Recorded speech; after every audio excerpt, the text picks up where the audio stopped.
Welcome to the African News Review podcast, where we cut through the noise and get to the truth. I am your host, Adesoji Iginla, and each week we are here to challenge the biases, prejudices, and misinformation in the Western press about Africa.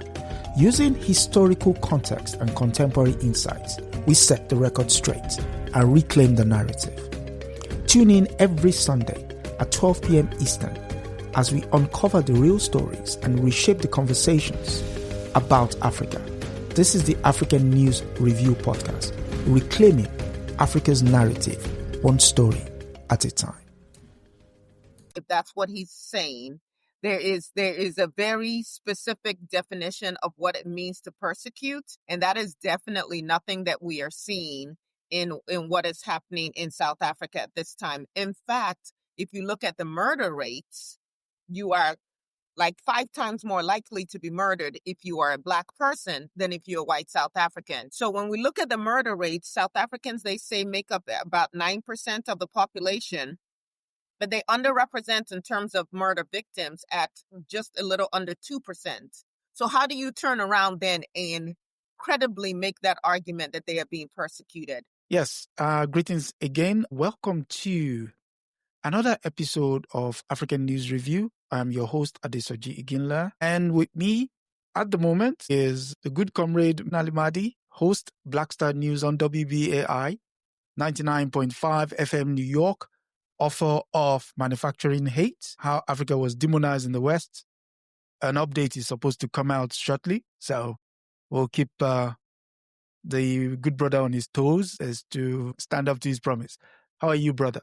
There's a good sister. Very good. Good to see you, man. Thank you very much. Right. Our sister Aya will be joining us shortly. She is in transit and will join us as soon as she can. And so, yes, we've come to another week where we have conversations regarding Africa in the Western press.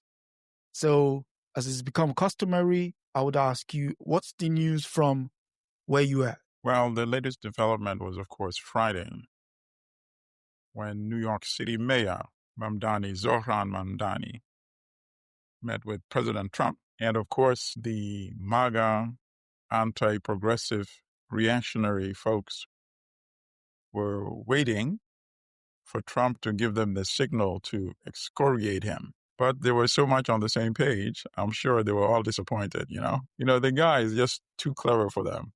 In fact, when they posed for a photo op and took some questions in the White House, with Trump sitting down behind his desk, of course, and Mamdani standing next to him, almost like his grandson, actually. Like being called into the principal's the contrast office. between youth and, and age. So one of the reporters said, well, you call him a fascist, this and that and that. Are you now ready to retract, those words? And, he was like about to start something like, because he kept pivoting back to like, we found out we share a lot of things in common that we want to implement. But this one, I don't think he thought he could pivot and use that same line again. So Trump, you saw that when Trump said, it's okay, I've been called worse stuff. Contrast that with the meeting with Zelensky. When Trump actually pushed him a little bit on the shoulder. Remember that? Yeah. I mean, that is what the MAGA media were expecting would happen. I mean, Trump was almost in awe. He was almost in awe. You could see the way he was looking at him lovingly. And you know why? Because this is a person who's easily mesmerized and dazzled.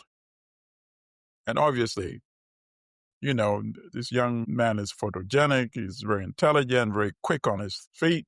Mm-hmm. He got a sharp sense of humor.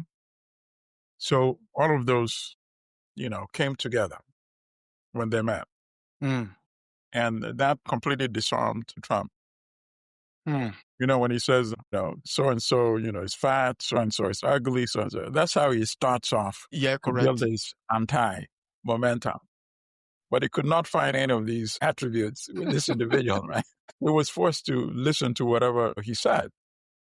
And I think he could not object to many of the things he said, particularly when he talked about affordability. Forget about that. The best thing was when he said, the way he put it, we found that the people who voted for you voted on these particular issues. Yeah. You see? And then remember what Trump said? He said, you told me my voters voted for him. Yeah. And that was it, man. Yeah. I mean, it was... So he knows what lines to use, but obviously this is not to say that things are going to be rosy going forward, because the old man tends to forget very quickly.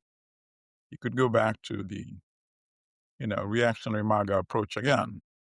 So for as long as he can keep this relationship functionable, because obviously you don't want Washington to use its power to hurt New York City. Correct. So let's see how it unfolds. Obviously, the main issue of contention is going to be the ICE operations and ICE abducting people on the streets. That's going to, sooner or later, that's going to, come to loggerheads. Right. Yeah. This is just the first round. Okay. Here, it's the rumors that there might be a leadership contest. Keir Starmer is facing some infighting within his cabinet, which is likely to spill over into parliament. And once that happens, a leadership contest might be called. So we might have a new prime minister in the new year, but it is what it is. And, in these times, that probably means that prime minister is probably likely to be even much more reactionary, Yes. And not least because he has gone back on some of his campaign pledges. I mean, he flips and flaps whenever it's convenient for him. So, and if somebody's pushing him out, correct. I doubt being pushed out that he's being too progressive. Okay. Welcome. Yes? Can you? Okay, I'm trying to make sure my Bluetooth is connected, but I don't think it is. Yeah, it's clearing up now. The focus is getting better too. I might have to mute you from time to time because of the echo. Yeah, but I'm trying to. That's not. We can go ahead. I'll mute when I'm not talking. Okay. So yeah, we've done our news bits where we're at. So what's the news where you're at? Are there two devices open? Because it's really echoing. Everything you say is echoing again. It's like repeating. Yeah, it's because she joined late. I couldn't turn off her echo feed. So what I'll do is when she's talking, I'll mute the rest of us, then she can speak. So if you go ahead, sister. She may not have heard you. Adesoji, you're muted, Adesoji. Because it is loud around here. Okay, go ahead, sister. Go ahead. Taye, you were going to say, asking the news where you're at. I don't think she can hear you. I think there's some audio problems too. Okay, we'll go on okay. So can you hear me? I can hear you. Okay. So yes, as I was saying, that's the news where we're at. And so let's go into today's story. And hopefully she joins us once the technical issues clears up. So the first story today comes from the BBC, and it's no surprise. It's that the Barbie army have just put in there. And it reads, Nicki Minaj supports contested Trump's claim Christians being persecuted in Nigeria. It starts, award-winning rapper Nicki Minaj has publicly backed President Donald Trump's allegation that Christians face persecution in Nigeria. And the quote is, in Nigeria, Christians are being targeted, Minaj said on Tuesday, at an event organized by the U.S., adding churches have been burned, families have been torn apart simply because of how they pray. And it goes further. This week alone, 2 people, so this is the BBC trying to give context. This week alone, 2 people were killed in an attack on a church in Kwara State, while a group of 25 girls who the BBC have been told are Muslim were abducted from a school. The Nigerian government has pushed back on these claims, describing them as a gross misrepresentation of reality. An official said terrorists attack all who reject their murderous ideology, Muslim, Christians, and those of no faith alike. Organizations monitoring political violence in Nigeria say most victims of the jihadist groups are Muslims. For the context, the country's 220 million people are roughly evenly split between followers of the two religions, with Muslims in the majority in the north, while most jihadist attacks take place. For months, right-wing campaigners and politicians in Washington have been alleging that Islamic militants were systematically targeting Christians. So your take, comrade? Okay. So my take is that the story should not be about whether more Christians or more Muslims are being killed. The story should not be about Nicki Minaj. Okay. The story should be about Nigeria's failure to protect its citizens. Correct. And what type of assistance can be provided if there's some shortcomings, and if Nigeria is willing to accept that assistance, and where should it come from? And that should be the focus, pure and simple. Yeah. Everything else is just a distraction. Because to frame a story and base it on, oh, she's wrong, actually more Muslims are being killed, that turns the crisis upside down. That's not the issue. The victims don't want to hear that. The victims want to hear, how is it going to end? And that should be the focus of the discussion. So, in fact, it should not be Nicki Minaj who's on trial. It should be the Nigerian government. Okay. Why have you failed to protect citizens of a country, whether they're Christians, whether they're Muslims? Or no faith at all. Okay.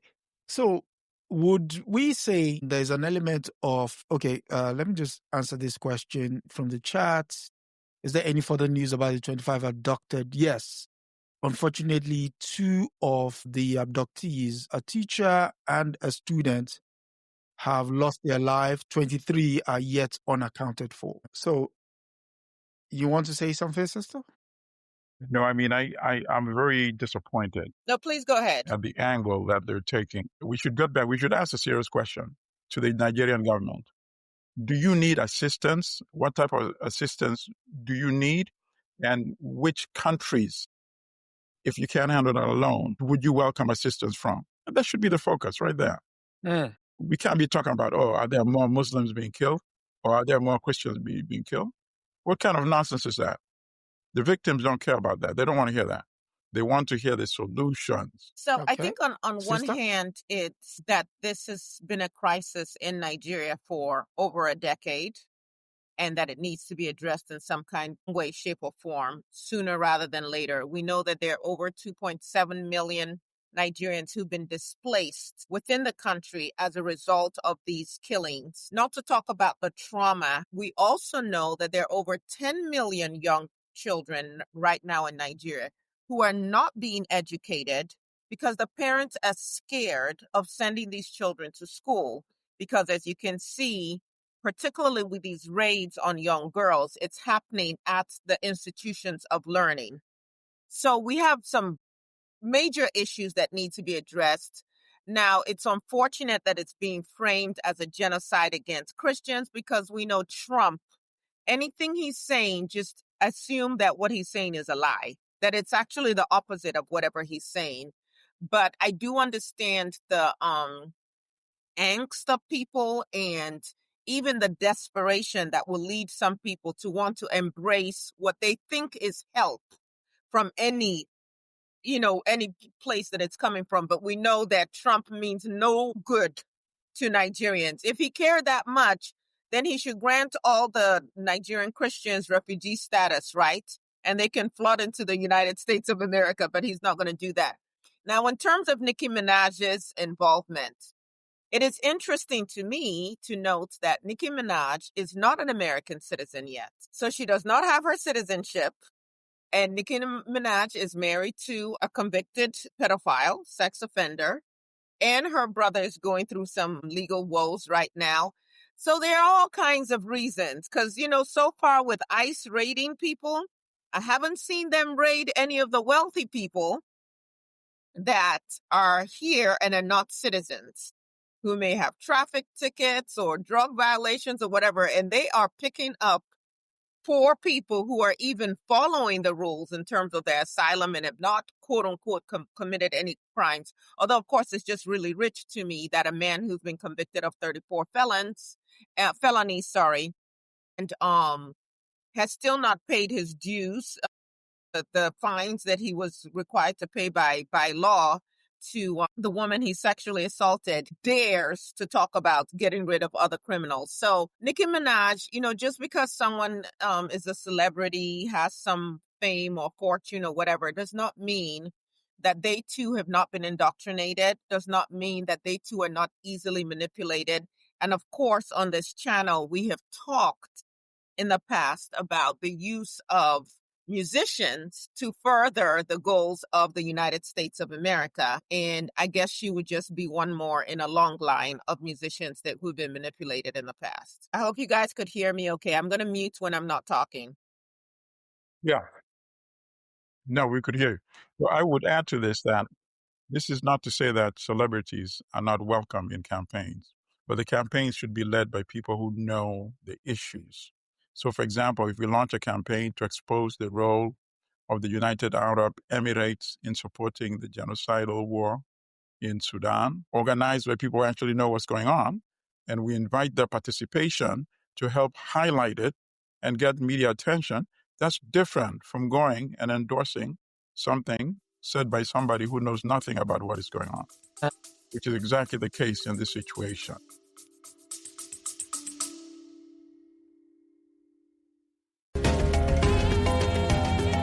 Just taking a quick break here on the African News Review podcast, but don't go anywhere. If you're enjoying our deep dive into the real stories behind the headlines, make sure to subscribe so you never miss an episode. Every Sunday at 12 p.m. Eastern, we're here to debunk the myths and bring you the truth about Africa. Want to help spread the word? Share this podcast with your friends and leave us a review. It goes a long way in helping others discover the real Africa. Without further ado, let's get back to setting the record straight.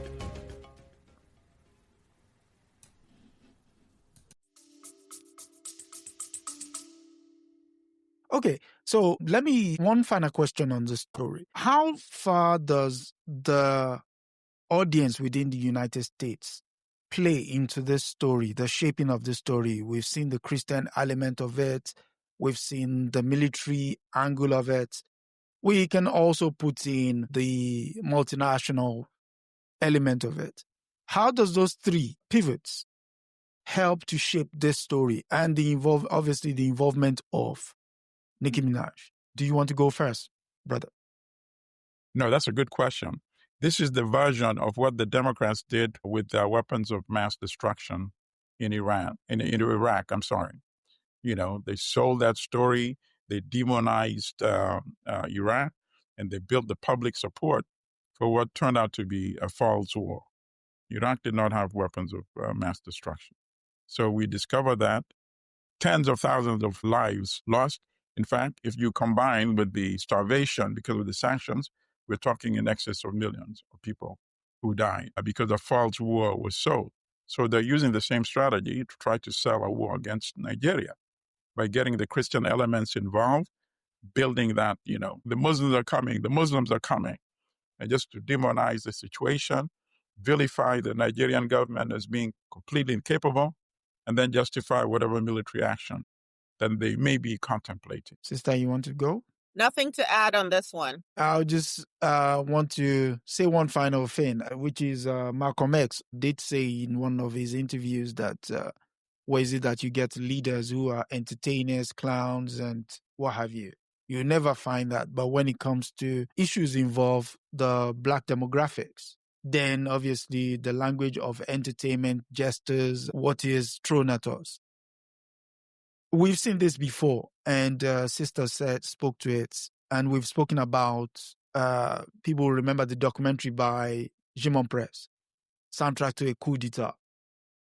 This should not be another soundtrack, so we should try as much as possible to get all the facts correct, and we'll continue to do that insofar as the information comes to us.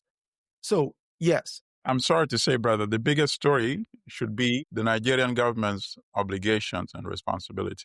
Yeah, We yeah, can't yeah. let them off the hook, The fact that the BBC is actually Unacceptable. And no, I the fact think that the I think BBC is the one. we can add to that it's also the Nigerian government's complicity. Because if you look at Tinubu's condemnation of Jonathan Goodluck when he was president, and basically his assertion that if Jonathan was being the president he should be, that he should have been able to address the issues of insecurity in the country. And then you turn around and you look at the fact that the vice president is accused, I think credibly, of having housed one of the main leaders of Boko Haram. And it just seems to me incredulous that Nigeria can lead military excursions into other and peacekeeping excursions into other countries, but suddenly is not able to utilize its own military to bring about some kind of security within its own borders. I think that there's some complicity of our government here. Can't prove it exactly. There are people who are have more expertise than I do, who've been able to connect some of the dots. And we need to hold our leaders accountable as well. But this is what I said in a chat that I was on WhatsApp, where people were basically talking about the insecurity and the need for external assistance. And I said, listen, I raise chicken, so they come to mind a lot. We had a rat that came into our chicken coop, and the chicken took care of that rat. When I checked in the morning, that rat was a dead rat. Okay. Now, if the chickens had opened their coop, not that they're capable of it, but if they had opened their coop to invite the foxes in my community, in the area that I live, to come in and help them take care of the rats, what makes them think or feel that when the fox is done with the rats, the fox isn't going to attack them, or actually abandon the rat and just attack them? And so any African who will willingly invite these imperialists into their own country to say, come and save us, is not paying attention. Yeah. Sister, you raised a very good point. The point was actually Nigeria helped bring peace back to Liberia and Sierra Leone. So if you can do it there, why can't you do it at home? So, and the fact that in Liberia, the Americans actually balked at the idea of coming in. So Nigeria had to step in, did what they had to do, and Liberia is the better for it now. Same thing happened in Sierra Leone, But we watch and see. So we go to the next story, which again involves our dear leader, Donald Trump. And it's the fact that it comes from The Guardian, and it reads, Trump says U.S. will boycott, or he has boycotted anyway. It says, will boycott G20 summit in South Africa, citing treatments of white farmers. Administration has long accused South Africans of allowing white Afrikaner farmers to be persecuted and attacked. Donald Trump said Friday that no U.S. government official would be attending the Group of 20 summit this year in South Africa, citing the country's treatment of white farmers. And it goes on that Mr. Vance has pulled out. But there's a part here that it's funny. The Trump administration has long accused the South African government of allowing minority white farmers to be persecuted and attacked as it restricted the number of refugees admitted annually I think your screen to is blank. US to 7,000. I think your screen is blank. I don't think they can see the article. Sorry? Unless it's just on my end. I think it's yours. It must be. Can you see it? Comrade, can you see it? Okay. I think it's your sister. So, the Trump administration has long accused the South African government of allowing minority white African farmers to be persecuted and attacked, as it restricted the number of refugees admitted annually to the U.S. to 7,500. The administration indicated that most will be white South Africans who will claim faced discrimination and violence at home. But the government of South Africa said it's surprised by the accusation of discrimination because white people in the country generally have a much higher standard of living than its black residents, more than 3 decades after the end of the apartheid system of white rule. Using that as an entry point, comrade, could you shed more light on that angle and then take it from there? You're on mute. Can you hear me? Can you hear me now? You're still on mute? No, I'm not unmuted. Can you hear me? No? This is crazy, man. Probably you want to try sign language now. Not muted. I'm not muted. Okay, let's see. Try it. Try it again. Unmute. Okay. I'll do is, let's see. Can you try going out and coming back in again? Okay.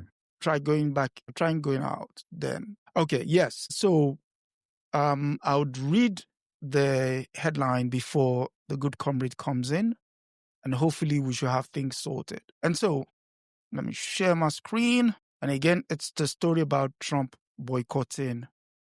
So it reads, the government of South Africa says it's surprised by the accusation of discrimination because white people in the country generally have a much higher standard of living than its black residents more than 3 decades after the end of the apartheid system of white rule. So before the comrade comes in, anybody who is familiar with the history of South Africa would know that during apartheid, most of the lands were appropriated and given to white farmers. As a result, okay, are you back in? Yes, we can hear you now. Can you hear me now? Loud and clear. All right. Sorry about that. I don't know what happened. No worries. Go on. All right. So I think they should have gone further, the South Africans, in terms of their reaction. Okay. Right? So they pointed out that the European South Africans have a much higher standard of living. But this is an opportunity where you start dropping stats and figures, you know? And, you know, because media are lazy, they're not going to go and do that research. So you have powerful handouts that you disseminate, whether at press conferences, you're handing it out, whether you're emailing it to them. So, for example, a story like this, you should always mention the fact that 30 plus years after apartheid, the 8% still own 72% of the land. You have to mention that all the time. So where is this land confiscation coming from? You know, where? And people, when they hear, okay, they own 72%. So things are bad for Black people in South Africa. They own 28%, which is terrible because they make up 80% of the population. Well, guess what? They do not own 28%. They own 4% because the other land is to South Africans of Indian ancestry, or what they call the so-called colored people of mixed race. So 80% of the population, Black, own 4% of the land. 8% of the population, European, own 72% of that. That needs to appear in every story related to issues like this.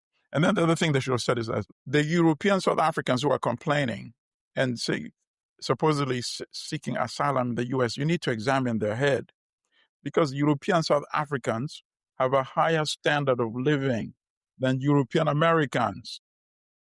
Per capita income of European Americans is about 50,000. European South African is 60 plus. And these are all statistics, probably more like 70,000 now. And then the final thing that you pointed out was the neglect of the Black population in South Africa and in the U.S. So whereas the European population in South Africa, the per capita income, as I said, all statistics was in the 60s, now could be in the 70,000s. The Black population, the per capita income is 7. In other words, European income is 10 times more. That's just income per capita, right?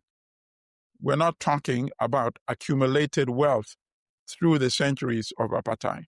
And then finally, they should have asked the question, what are you doing for your own African-American population? That's 2 years after the Emancipation Declaration, right? In this country, the European per capita income is 50,000 plus. For the Black population, it's 30,000. That's what I should have said if I were in South Africa's position. And sister? I don't think she heard you, but she's having technical problems. Yeah, she's having technical And issues. one other thing I might add, the U.S. decided to send a chargé d'affaires from the embassy to attend the meeting, and he was denied entry because the foreign minister of South Africa said, no, this is a gathering of heads of state. Yep. And the U.S. didn't like that either. Exactly. Now that is what should be the standard treatment going forward. It's like you can't be the idea that you will come into a gathering like that. It's called the G20 for a reason. And, it goes to show that sometimes because we don't connect the history with contemporary times, people are able to get away with this kind of lazy journalism, as it were. Okay, fine, you've written both sides. You, as the journalist, should give some background and context to the angles being taken by both parties. But you've decided, you know what? Let them talk it out. Sister, you want to contribute? I think she's still okay. Yeah, sorry. We'll I move think on she has delay in getting your Can you hear me? Now we can hear you. But I can't hear you all for some reason. So I don't want to repeat anything that brother has said. Go on, it will be contributing. It won't be repeating. But she couldn't hear you even what you just said right now. Maybe you should text her. Or call her with the questions. Call her on her phone and ask her the question on the phone. No, okay. I think it'll still be worth it. Try that. Okay.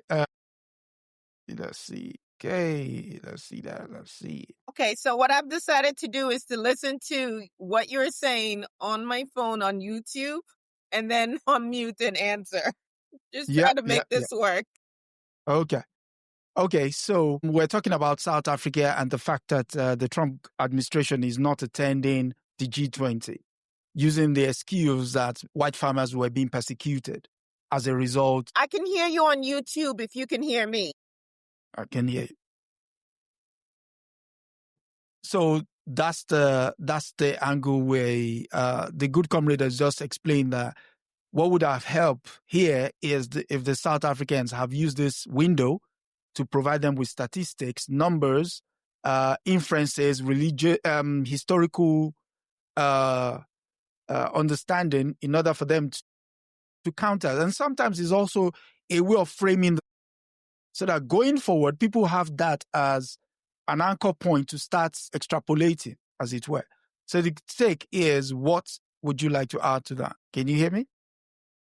Okay, so would you like to add to that? No, I don't think she heard you. You can unmute. You're muted, so. But she's not speaking. Did you physically call her on her phone? No. She said she can hear on YouTube. And she would answer based on what she gains on YouTube. So the question is... No, I don't think she heard you. I think a phone call direct would probably be better. Okay. The thing is, if I use my... Can you hear me? Yes. Don't really have much to add to what brother said. The statistics are clear. When you look at who owns the wealth in South Africa, it's overwhelmingly white South Africans. If we go to what the definition of persecution is, if that's what he's saying, there is a very specific definition of what it means to persecute, and that is definitely nothing that we are seeing in what is happening in South Africa at this time. In fact, if you look at the murder rates, you are like 5 times more likely to be murdered if you are a Black person than if you're a white South African. So when we look at the murder rates, South Africans, they say, make up about 9% of the population, but they underrepresent in terms of murder victims at just a little under 2%. So how do you turn around then and credibly make that argument that they are being persecuted? So again, we understand that he is pandering to his base, whether it's with Nigerian, the dog called a whistle, whatever, dog whistle of Christians, or with South Africa, this notion of white people being persecuted. But it's this idea of white poor people.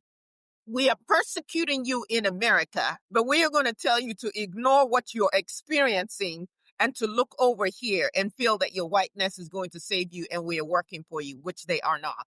And also, just one final thing I would like to add. This is so, the reason why it's so repulsive is because if the situation were reversed, if Africans had gone to England in the 16th century and massacred and taken over European land, and then apartheid ends at some point in England, Do you think Africans in England would still be owning 72% of the land today if they made up 8% of the population? So the level of ungratefulness is so astonishing and mind-boggling that the South Africans, who number 80%, have tolerated this injustice that included the massacre of their ancestors. Be grateful. Okay. History lives on.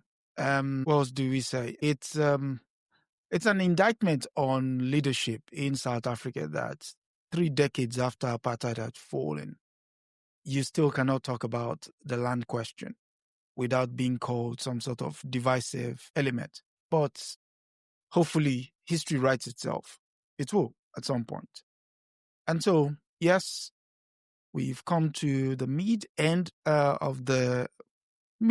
part of the podcast, and this is part where we say we're aiming to get to 2,000 subscribers by the end of December, and would need your help in gathering that 2,000.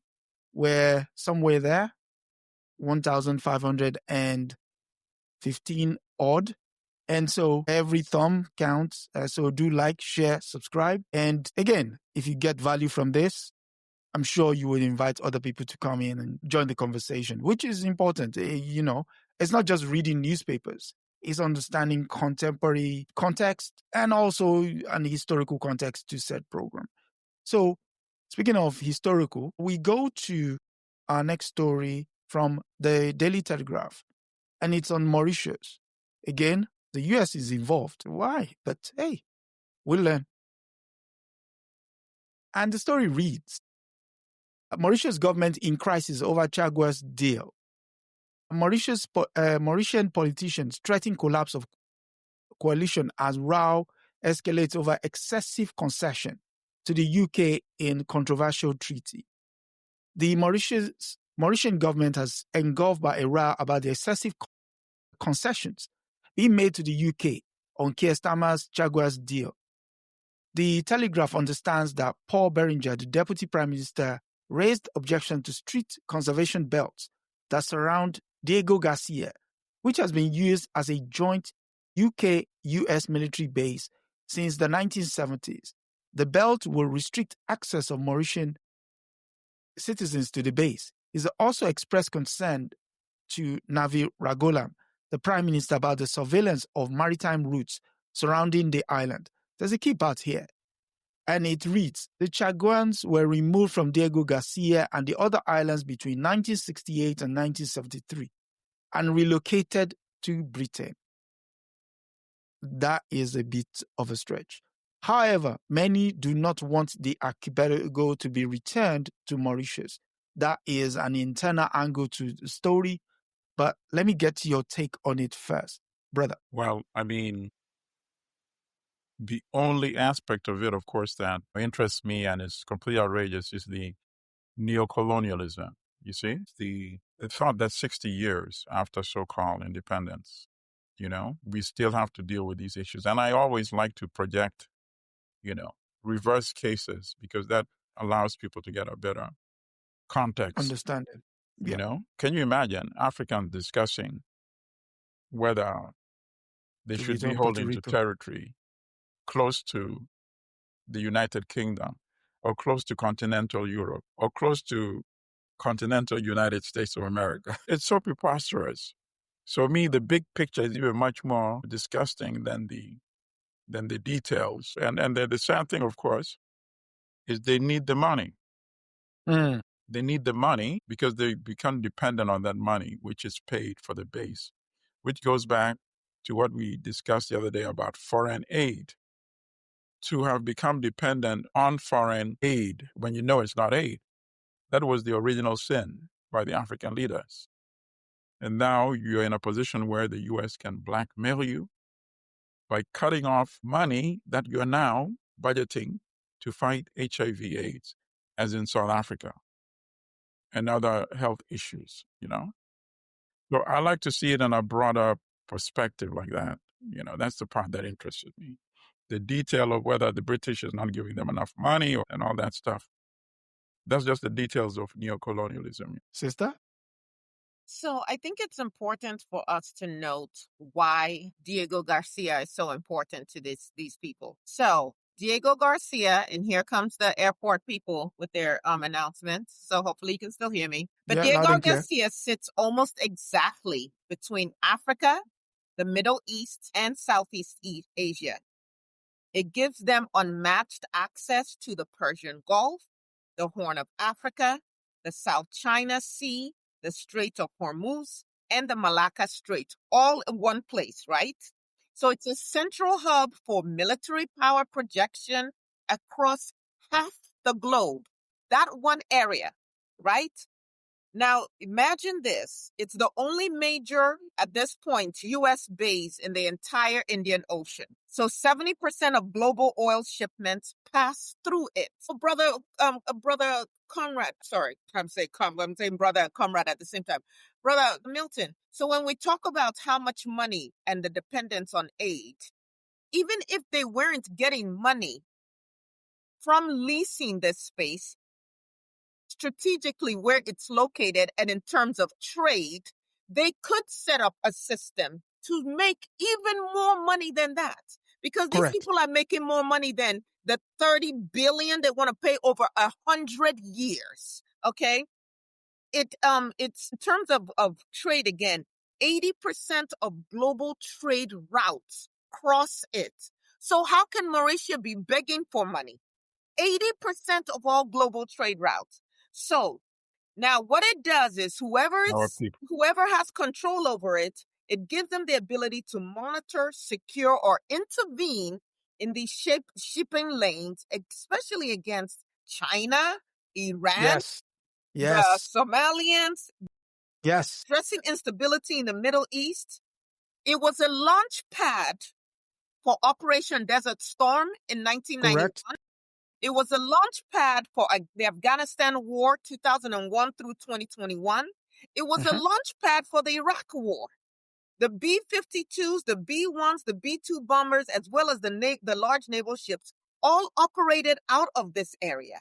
It is also a major intelligence and surveillance hub. That's where the U.S. space tracking systems are, NSA surveillance infrastructure, undersea cable connections. Its remote location reduces interference and makes it ideal for signals, intelligence, and global communications monitoring. And then, of course, it's safe and isolated. And they want to keep it that way and keep it controlled because it gives them more, a whole different level of security if they're able to colonize the whole area, which is why they're so concerned about this strip that the Mauritian government is saying, no, we're going to keep that, even though they're saying we're going to keep the civilians away from it. But then here's the issue. Again, we're talking about dependence. We have all of this land that we are going to say, and access to water that we're going to say that the civilians do not get to benefit from because we're protecting this high security area for colonizers. Then let's add to the fact that we're not even talking about reparations. The land is not yours. You, as recently as the 70s, displaced a whole group of people and just decide, we want your land, we get to take it, we get to keep it on our terms. You know what? Blow up the entire deal. Blow up the entire deal. I hope that our leaders, if we just think about the power that we have, if we will just come together and utilize it, blow up the whole thing. Listen, you don't leave, because this is what they do, right? When they leave, they destroy everything of value that they have on there. Fine.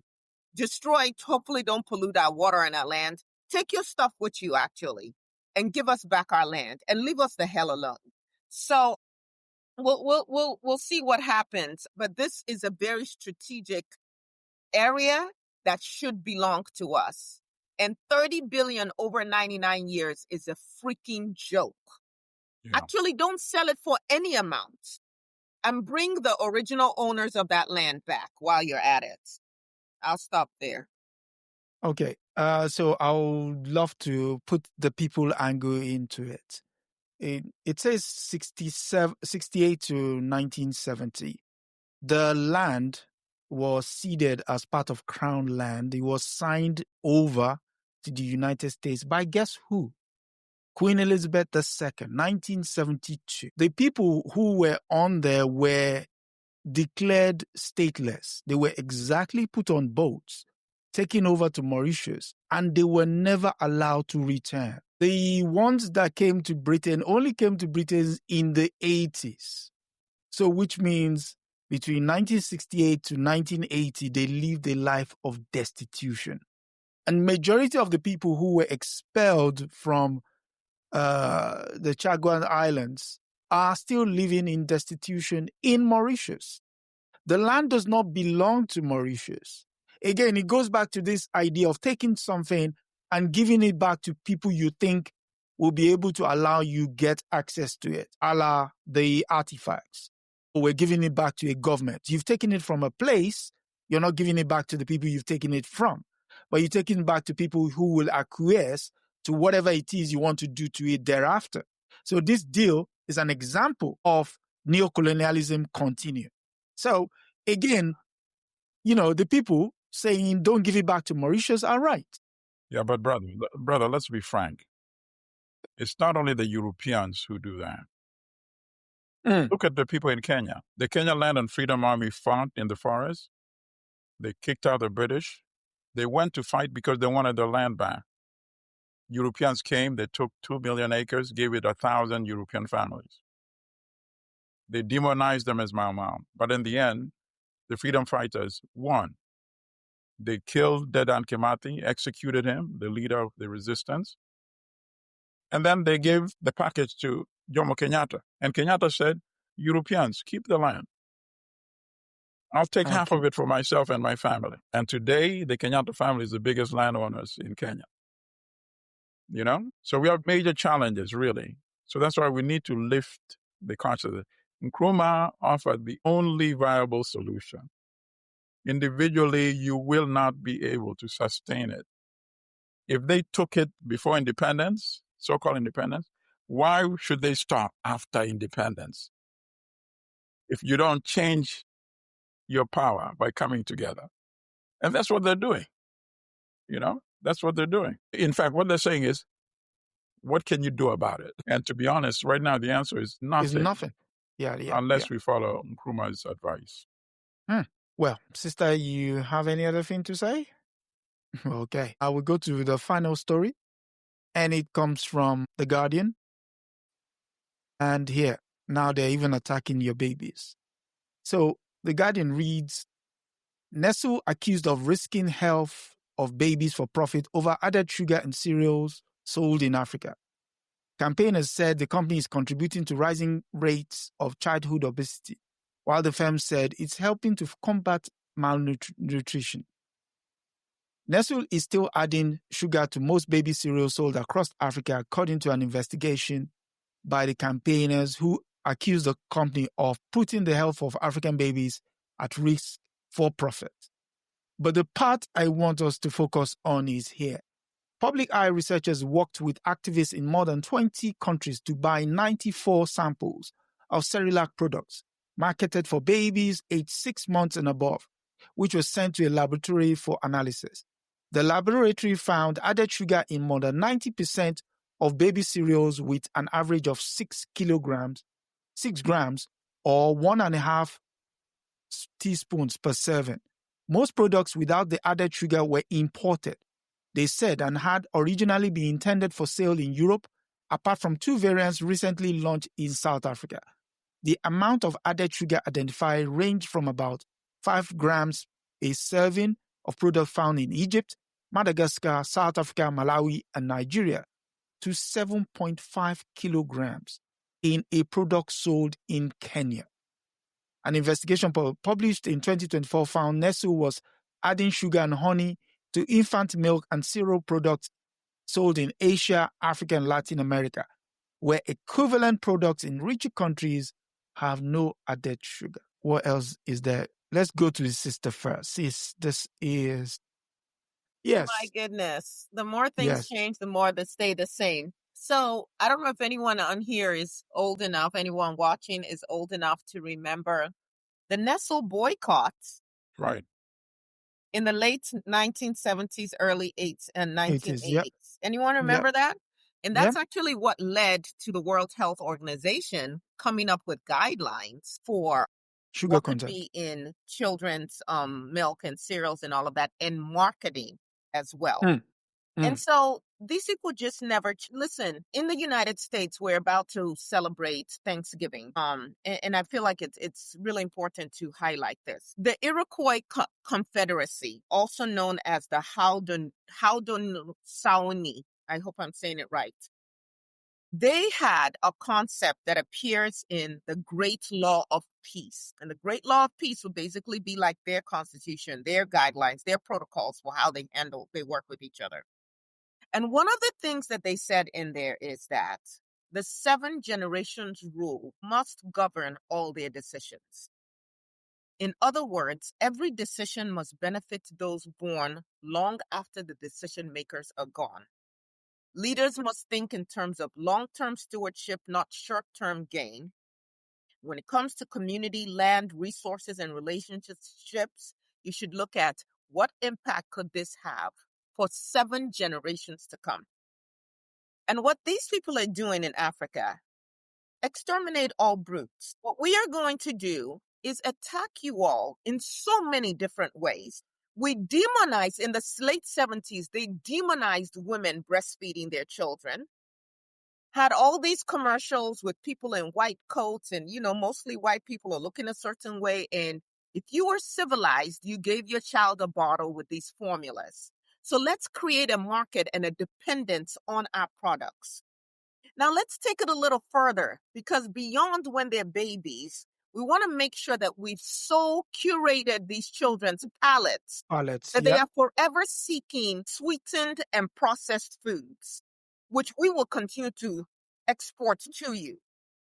And then while we're at it, when your obesity levels and your health issues arise to the level of the Westerners, that just gives us another and congestive products and all of those things that we can market to you. We are creating a market. But in the meantime, if we kill as many of you as we can, either through Bill Gates' GMO goals with genetically modified control and so on and so forth, if we bring in some militants and arm them with weapons to kill off some others of you, if we pollute enough of your waters, if we send enough of our garbage over to your land and pollute your land, and then while we're at it, we're going to just keep polluting your bodies as well, because ultimately we want your resources. We don't need your bodies anymore. We're building robots. We just need you Africans out of the way.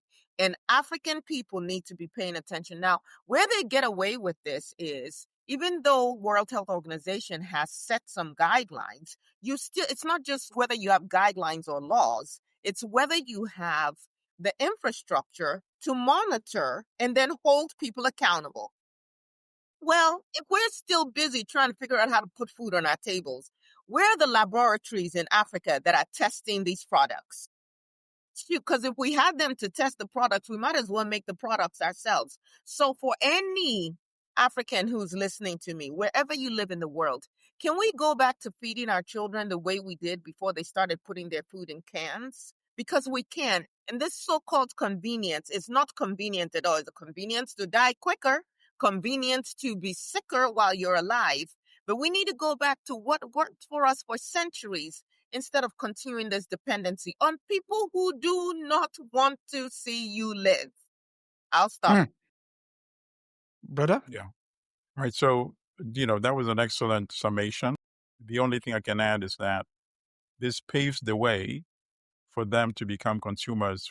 You've noticed now the proliferation of McDonald's or Pizza Hut, Domino's throughout African countries, KFC,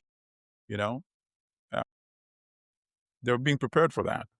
So it's very well integrated, Yes, I mean, someone dropped in the chat earlier, who feeds you controls you. Yeah, that's a popular quote from Thomas Sankara. And let me tell you, more than cocaine or the drugs or whatever, sugar is so addictive. Yes. It is so, and so can you guys imagine, just because I think that, we can talk about these things in theory, but just think about taking a 6-month-old child and every time you feed them, You win them on pouring sugar. a Yeah, teaspoon sugar. and a half of sugar into their mouth. Every feeding, it's per serving. This is not for the whole day. Per serving. So if that child, say, eats 4 times a day, each time you feed them, you just open their mouth, you just pour sugar into their mouth. Can you imagine? And they know it's not good for their children here in the West. But Africa, who the hell cares? We're just happy to get their products and to show how civilized we are while they're killing us. Yes, thank you very much, both of you. And again, we've come to the end of another episode of African News Review. We'll continue this conversation next week because, yes, they assault us with their viewpoints and narratives. We try as much as possible to debunk them here. We thank Sister Aya for joining us from the business lounge, wherever she is. And Johnny Messis. You must not know me. I don't go to business lounges. I sit with the masses. I like to talk to my people. I like to yes. I do not go to the business lounges. Not that there are not people there. And I get it for those of you who go, no judgment. But me, I like to hang out with the regular folk. Okay. So, and the good comrade who is sitting in class. Obviously, there is a class about to take place where he is. So I have to run. Also, thank you very much for joining us. And to the audience. And to the audience, I truly appreciate you coming through. Again, do like, share, subscribe. We're hoping to go to 2,000. Until next week, it's good night and God bless. Good night. That's a wrap for this week on the African News Review podcast. We hope you are leaving with a clearer, more truthful picture of Africa. Remember, every story has another side, and we're here to uncover it. Don't forget to join us next Sunday at 12 p.m. Eastern as we continue to challenge the narratives and reclaim Africa's voice. If you've enjoyed the show, be sure to subscribe, share, and leave us a review. Until next time, keep questioning, keep learning, and keep seeing Africa for what it truly is.